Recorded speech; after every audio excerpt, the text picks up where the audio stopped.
एक बात बताओ, बिहार के मुख्यमंत्री कौन है?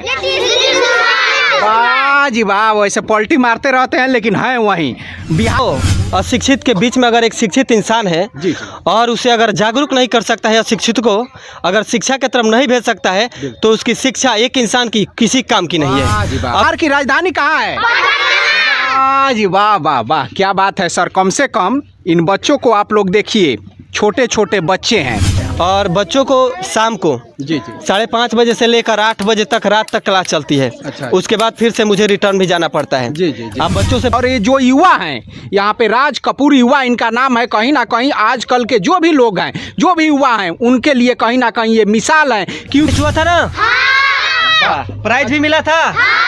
जी वाह, देख रहे हैं इन बच्चों को जरा आप सभी देखिए। और ये जो मेरा नाम राज कपूर युवा है जी, राज कपूर युवा जी, और मैं इसी ईंट भट्टे में गरीब मजदूर असहाय जिनके माँ बाप अशिक्षित हैं जी, उसी बच्चों को मैं पढ़ाता हूँ। वाह जी वाह वाह। अच्छा, कितने दिनों से आप पढ़ा रहे हैं? ये तो मैं स्टार्ट किया था 2019 में जी, लेकिन फिर बीच में कोरोना आया। हाँ, उसके बाद से 2021 में भी चला, लेकिन कुछ उसमें दिक्कतें आई, परेशानियाँ आई। 2022 से मैं कंटिन्यू इसको चला रहा हूँ। 2022 से कंटिन्यू और पूरी तरीके से निःशुल्क आप पढ़ा रहे हैं? एकदम निःशुल्क। देखिए सर, सबसे पहले मैं जानता हूँ कि ये बच्चे बिहार के अलग अलग जिलों से हैं। बिल्कुल। और जिनके माँ बाप मजदूर हैं, अपने घर से पूरा परिवार लेकर दूसरे जगह पलायन करते हैं कि चले हम अपने परिवार के साथ अपना जीवन यापन करने के लिए। जी। लेकिन मैं इसी बीच, गर्मी का मौसम था और मैं इसी रास्ते से साइकिल से होकर जा रहा था, तो मैंने देखा कि ये बच्चे काफ़ी मिट्टी धूल में गर्मी के मौसम में उड़ा उड़ा के खेल रहे थे। बिल्कुल बिल्कुल। मैंने साइकिल रोका। उसके बाद से उस रास्ते से बहुत तरह के लोग आते थे जाते थे, लेकिन इन बच्चों पे कोई ध्यान नहीं देता था। लोग हमको रुक कर मतलब देखने लगे कि आखिर में ये क्या कर रहा है। मैंने बच्चों को खूब अच्छे तरीके से देखा, फिर सोचा कि बच्चों का स्वास्थ्य पर असर पड़ेगा, इनको कोई समझाने वाला नहीं है। अगर इनको शिक्षा दिया जाए तो ये सब काम नहीं करेंगे और इनके घर में जो समस्याएं भी नहीं आएगी, तो मैंने समझदार बन जाएंगे। जी। तो मैंने सोचा, उसके बाद से बच्चों के पास आया तो बच्चे भागने लगे। मैंने किसी तरह से बहुत रिक्वेस्ट किया, गार्जियन से मिला। गार्जियन 1-2 दिन में बात को नहीं समझे, कई दिन हमको लग गया समझाने में। फिर समझाया बुझाया शिक्षा के लिए कि शिक्षा जरूरी है, शिक्षा अगर दीजिएगा तो आपके घर में वो उज्ज्वल होगा, जो प्रकाश फैलेगा, जिससे इनके जीवन में कभी अंधकार नहीं आएगा और आपका भी घर परिवार आगे बढ़ते चला जाएगा। तो इनके माँ बाप को मैंने समझाया, सभी पेरेंट्स को बुलाया, समझाए। उसके बाद से माता पिता बोले कि ठीक है, आप अगर पढ़ाइएगा तो मेरे पास तो टाइम भी नहीं है। बिल्कुल। तो मैंने बोला कि कब आपके पास टाइम है? तो बोले कि मेरे पास टाइम है, आप रात में पढ़ा दीजिएगा। हम बोले कि ठीक है। जब अगर हमारे अंदर वो भावना है शिक्षा देने का, तो हमारे पास कभी भी हम शिक्षा दे सकते हैं। बच्चों को मैंने रात में पढ़ाना शुरू किया और बच्चों को मैं रात में ही पढ़ाता हूँ। वाह जी वाह वाह वाह वाह, क्या बात है। देख सकते हैं आप, आपके अंदर अगर कुछ भी करने का जुनून हो तो जो समस्याएं हैं, समस्याएं कोई मायने नहीं रखती है। और ये जो युवा हैं यहाँ पे, राज कपूर युवा इनका नाम है, कहीं ना कहीं आजकल के जो भी लोग हैं, जो भी युवा हैं, उनके लिए कहीं ना कहीं ये मिसाल है। क्योंकि ये उन लोगों में शिक्षा भर रहे हैं जो शिक्षा, कम से कम मुझे नहीं लगता है कि सरकार की वजह से वो लोग शिक्षित हो पाते। तो कहीं ना कहीं इन बच्चों को आप सभी देख सकते हैं। इन बच्चों में जो शून्य स्तर के बच्चे हैं, जिनके माता पिता शून्य स्तर के हैं, और उन बच्चों में ये विद्या का अलख जगा रहे हैं। यहाँ पे हैं जो ये राज कपूर, इनका नाम भी बड़ा स्टाइलिश है, राज कपूर युवा जी। और इन बच्चों से कुछ पूछते हैं वैसे औपचारिक तरीके से। देखिए, मैं कहना चाहूँगा कि ये बच्चों को मतलब हर तरीके से पेन हो गया, कलम हो गया, स्लेट पेंसिल, सब कुछ मुफ्त में दिया जाता है। और बच्चों को मतलब वो मोटिवेशन भी दिया जाता है कि बच्चे पढ़कर आखिर में क्या करेंगे। बाबू ये बताओ कि पढ़ाई हमारे लिए ज़रूरी है कि नहीं? पढ़ने से क्या फ़ायदा है? गरीबी दूर हो जाएगा। दूर हो जाएगी। जी। कैसे गरीबी दूर होगा पढ़ोगे तो?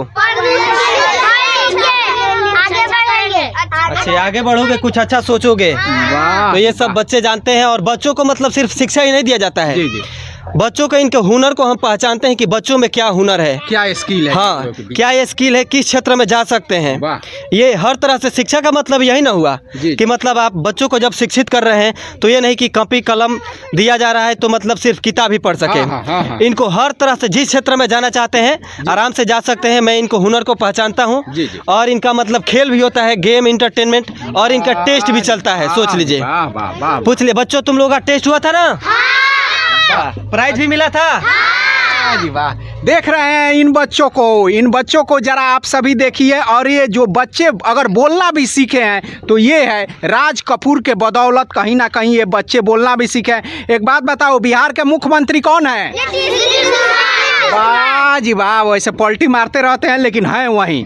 बिहार की राजधानी कहाँ है? वाह जी वाह वाह वाह, क्या बात है सर। कम से कम इन बच्चों को आप लोग देखिए, छोटे छोटे बच्चे हैं और ये इतने बेहतरीन संस्कारी ये सर ने बनाए हैं इन लोगों को कि जब व्हिसिल दिया गया ये बच्चे दौड़ते हुए आए और सभी के सभी बच्चे पाँव छू रहे थे और साथ में हम लोगों के भी ये लोग पाँव छू रहे थे। ये सब ये सर का जितना भी सराहना किया जाए कहीं ना कहीं कम होगा। और ये सर की वजह से ये जो बच्चे हैं आज शिक्षा पा रहे हैं और मुझे लगता है कि आने वाले दिनों में ये ज़रूर भारत के भविष्य बनेंगे। सर एक बात बताइए, बहुत से लोग हैं, युवा हैं जो शिक्षा ग्रहण किए हुए हैं लेकिन कहीं ना कहीं दे नहीं पाते हैं, उन लोगों के लिए आप क्या कहेंगे? सर सबसे पहले मैं कहना चाहूँगा कि मैं एक युवा हूँ जी, और अगर हम 100 अशिक्षित के बीच में अगर एक शिक्षित इंसान है जी, और उसे अगर जागरूक नहीं कर सकता है, अशिक्षित को अगर शिक्षा के तरफ नहीं भेज सकता है तो उसकी शिक्षा एक इंसान की किसी काम की नहीं है। अगर एक पेड़ अगर जिंदा है, जीवित है, सजीव है, उसके अंदर जान है, अगर फल नहीं दे सकता है, फूल नहीं दे सकता है तो छांव तो कम से कम दे सकता है। बिल्कुल बिल्कुल बिल्कुल। तो बस अगर बच्चों को मैं इस गरीबी से निकालने का थोड़ा सा भी प्रयास करता हूँ और ये बच्चे थोड़ा सा भी निकल कर अपने माइंड से कुछ सोच कर अगर अलग अलग हिस्सों में जाकर अपना काम करते हैं तो मेरा कार्य सफल हो जाएगा। और बच्चों के बीच ये जान लीजिए कि बच्चों को 20 तक पढ़ा भी याद है, गिनती भी याद है, ABCD याद है, ककारा कखगा इंग्लिश में याद है, हर एक चीज़ याद है। वाह जी वाह, आप याद करा दिए हैं। याद करा दिए हैं। वाह, ऐसा नहीं है कि बच्चों को मतलब ये नहीं कि मेरे माँ बाप अशिक्षित हैं तो मतलब शिक्षा का मतलब क्या होता है, कैसे पढ़ना है, यहाँ पे तो कोई व्यवस्था है नहीं कि स्कूल जाएंगे या कहीं जाएंगे। और सबसे पहले ये बात है कि जो माँ बाप है, भाई बहन है, हर कोई ईंट पाथने का काम करते हैं। तो इसलिए और मैं साइकिल से चल कर आता हूँ 4 किलोमीटर दूर से, और बच्चों को शाम को 5:30 बजे से लेकर 8 बजे तक रात तक क्लास चलती है। अच्छा। उसके बाद फिर से मुझे रिटर्न भी जाना पड़ता है। आप बच्चों से पूछ सकते हैं कि मतलब बच्चों का रात में क्लास चलता है या नहीं। जी, रात को ही बता रहे हैं। कब क्लास चलता है आपका? रात को। हाँ। और रात को आप सभी लोग आ जाते हैं? हाँ। व्हिसिल दिया जाता है तो आप लोग दौड़े हुए आ जाते हैं? हाँ। चलिए, देख रहे हैं आप कितना बेहतरीन ये लोग बच्चे बोल रहे हैं, कितना टनाटन बोल रहे हैं। ये एक देखने वाली बात है। जब ये बच्चे आए थे ना जी, तो इन बच्चों को जब मतलब पढ़ाई के बारे में बताया गया तो इनको और इनके परिवार को ऐसा लग रहा था ना कि हमारा टाइम वेस्ट होगा, मतलब टाइम बर्बाद होगा। उनको किसी तरह मैंने समझा बुझा करके शिक्षा के तरफ लाया। और इन बच्चों को जब शुरू में स्लेट पेंसिल दिया गया ना तो मतलब नहीं होता है कि हम इसके बारे में जानते ही नहीं, इसका प्रयोग क्या है। तो ये पूछ रहे थे भैया ये क्या है, मतलब इसको कैसे क्या करना है। लेकिन बच्चों को मैंने उतना सब कुछ समझाया उसके बारे में। और बच्चे आज मतलब शुरू में आए थे तो इनको मतलब कखगा एक लाइन कंप्लीट किसी बच्चे को याद नहीं था, और बच्चे आज 20 तक पढ़ा, गिनती ये सब कुछ सीख चुके हैं। बिहार की राजधानी बता रहे हैं तो जी। तो क्या बात है, बहुत बहुत ही धन्यवाद है राज कपूर जी हमारी तरफ से आपको। आप समाज में कहीं ना कहीं एक मिसाल जरूर कायम किए हैं ये ऐसा कार्य करके। तो